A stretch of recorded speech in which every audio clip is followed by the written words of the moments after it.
What's going on, guys? Kids here, and welcome back to another weapon overview. So today we are checking out CARRION CALLER. I was a big fan of CARRION CALLER at the start of the release. I am.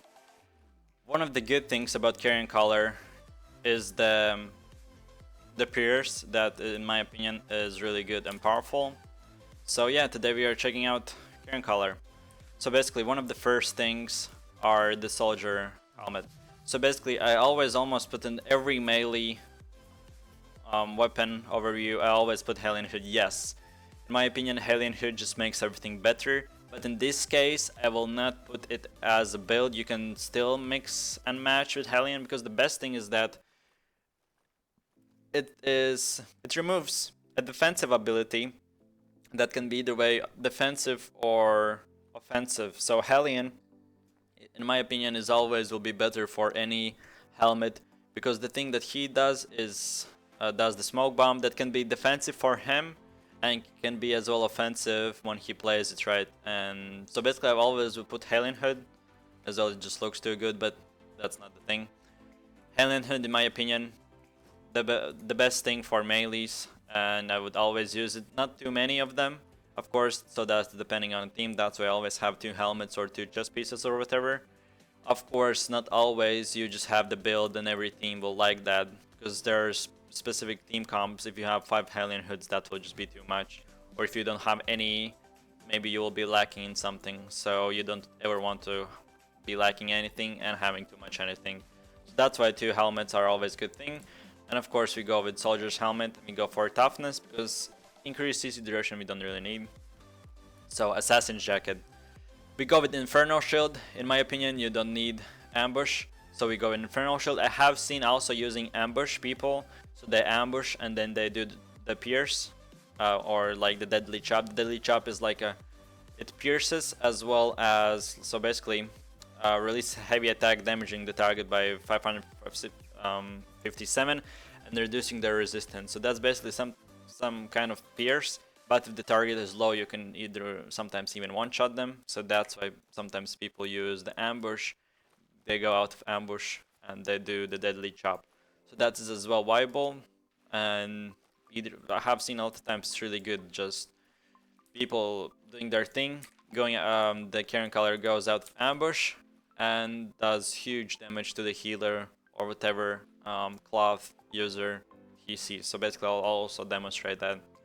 So for example, this mob either will not aggro me, but we just go ambush. We just wait for a moment, and of course the 50% is increased as well. And then we go out of the thing, do deadly chop, and you sub half health is just gone. So that's why ambush could really work with the CARRION CALLER.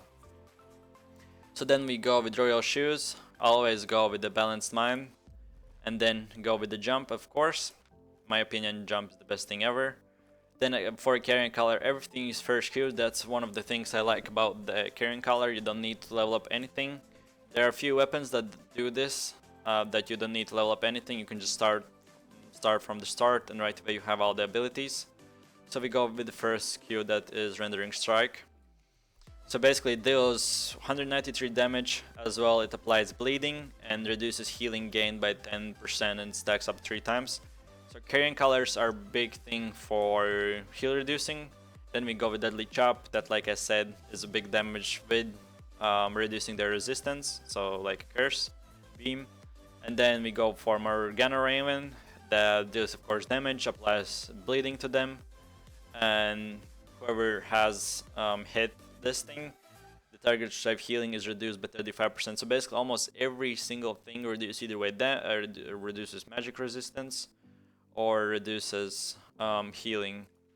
So this is one of the things that is holy healers or just healers don't like in general, because CARRION CALLERs reduce a lot of healing. And then I would go with deep cut, that every 4 normal attacks inflicts a bleeding. So basically we have a lot of bleeding, we have a lot of reduced healing, so that's why this build is really liked in some cases.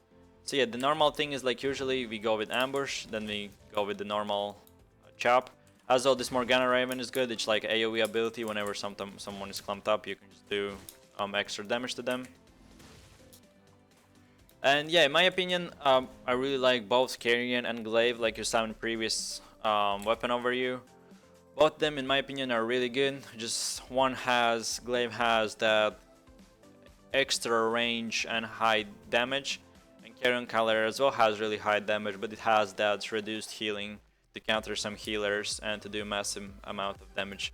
And then of course you go with the Stew for increased damage, and of course Potion is always that you can flex with it. Either way, go with the resistance for more defensives, or poison for more damage, or sticky for more, like if there's any chokes or whatever, to control better fight. So yeah, this was basically it. I appreciate everyone for watching. I hope you enjoy. So let me know what next weapon overview should I do. My thing, what I want to do is make every single weapon overview, so whenever someone goes to Albion, he can check, you can just type whatever weapon he wants and see an overview, a build guide, and everything for him. So that's basically my goal.